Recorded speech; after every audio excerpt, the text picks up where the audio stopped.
Very good morning, children. I hope you all are fine.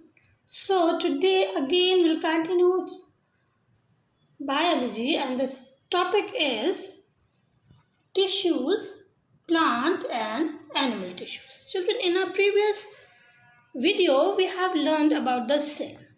That cell is the structural and functional unit of life, and a single cell is capable of doing all the activities, whether it is in plant or whether it is in animal cell. So if we say that many cells, if we add or if we lay similar cells side by side, and if they work together as a team to perform the same function, then such group of cells, they are known as tissues. So similar cells lying side by side work together as a team to perform the same function. Now this group are called tissues. So we can describe tissues, the team of workers, or a tissue is a group of similar cells performing a specific function. So most plants and animal cells, they possess a tissue system.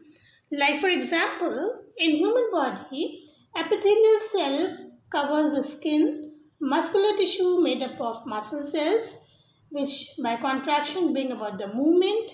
In plants, conducting tissue conducts water upwards from the soil, and from the aerial parts, food prepared moves from the leaf to the lower parts.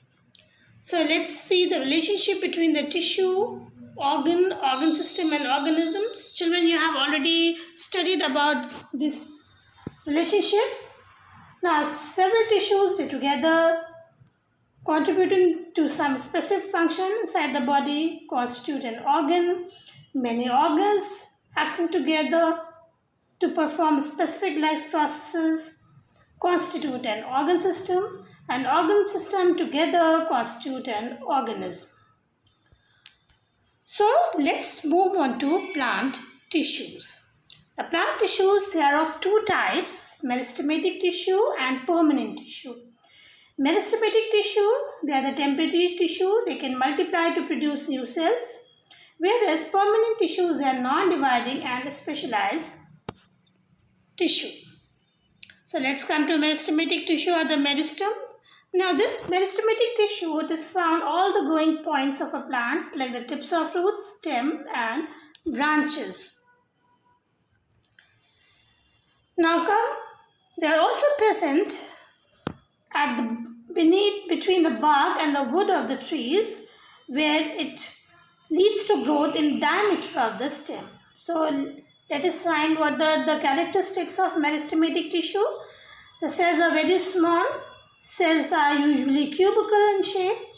Cell wall is thin, whereas nuclei, they are large in size, vacuoles almost absent. Now cells, they are tightly packed without any intercellular spaces, and the cells, they actively divide, adding new cells to the plant. So new cells which are produced are transformed into mature permanent tissues. Now these meristematic tissue can be categorized into two, apical meristem and the cambium. So children, here is the meristematic, showing the meristematic tissue. This is the tip of the stem. So here tip of the leaf, axillary bud. So here all contains these meristematic tissues. Now here is the longitudinal section or the cell division showing in the root tip of an onion. So here these are the cells. Okay, nucleus is present. Now chromosomes, they are visible during the cell division only. So apical meristem is located near the tips of root stems and in growing young leaves near the tips of stem. Now cambium, it is situated below the bark and it is responsible for increase in diameter of the stem. Next is the permanent tissues, which are made up of cells which has lost their ability to multiply. They take permanent shape to perform some permanent functions. They may be living or they may be dead. According to the functions, Permanent tissues, there are of three types: protective, supporting, and conducting tissues. So what are the characteristics of protective tissues? The cells, they are thick, having thick cell walls. They're found on the surface of roots, stems, and leaves, like epidermis of leaves, which secretes waxy, waterproof material. Cork cells in the barks contain another strong waterproof material. Supporting tissue, there are of several types. Most important three are the parenchyma, collenchyma, and the sclerenchyma. Now, the characteristics of parenchyma are they have large thin walled cells, single large vacuole is present, and they are found in the soft parts of the plant like the cortex and in the pith. Their main function is to store food in the potatoes, and they also provide temporary support to the plant. So this is the diagram of a parenchyma cell. See here, children, this single large vacuole is here, nucleus is here, okay, and usually they have thin cell wall. Now here again, parenchyma cells. This is the TS of the parenchyma cells. Now here see potato, it is taken from the potato, granules of starch. Now some parenchymatous cells, they also contain chloroplasts, especially in the leaves, and then they are known as sclerenchyma. That means when the parenchyma cells, which contains the chloroplast, then they are termed as sclerenchyma. Now this sclerenchyma, it helps the leaf to produce food. The second type of permanent tissue is the collenchyma. Now it is made up of cells which are elongated and they are thick at the corners. It is found in the leaf stalks and below the epidermis of the stem, and its main function is to support the parts of a plant. So here see collenchyma, longitudinal or the elongated cells, and they are thick at the corners. Now next supporting tissue is sclerenchyma, or sclerens means heart. It is composed of long narrow cells which have become dead. Now these cells, they develop very thick walls due to deposition of lignin. So it provides strength to the plant parts. It is also found in stems and veins of the leaves. So here see these sclerenchymatous cells. They are long and narrow.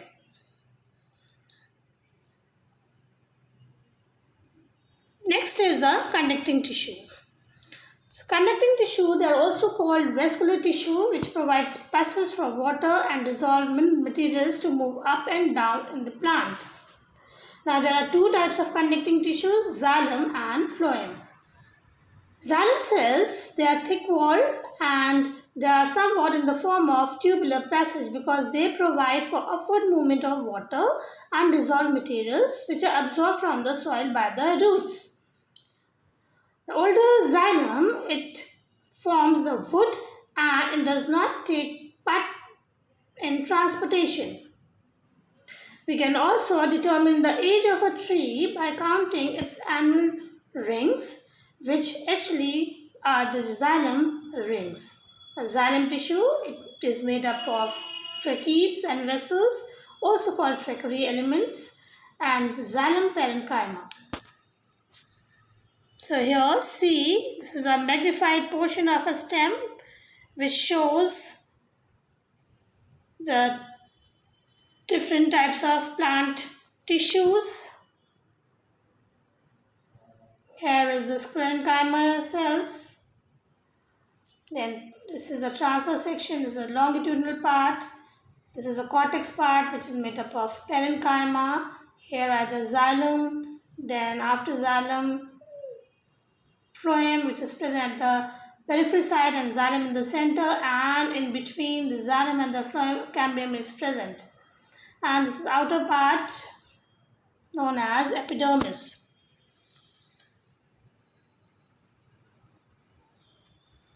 So tracheids, they are made up of elongated dead cells which has large cavities without any content.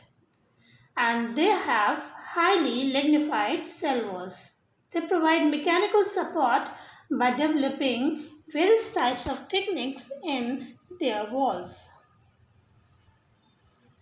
Xylem vessels are tracheae. They are long tube-like structures which are meant for transporting water and dissolved minerals.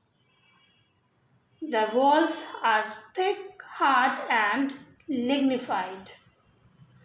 Xylem parenchyma, which is made up of living parenchymatous cells. Now these cells, they serve for storage of the food and also help in conduction of water and minerals. Next conducting tissue is the phloem, which provide passage for the downward movement of food manufactured in the leaves to various parts of the plant. They also provide for the upward movement of the prepared food towards the growing new leaves.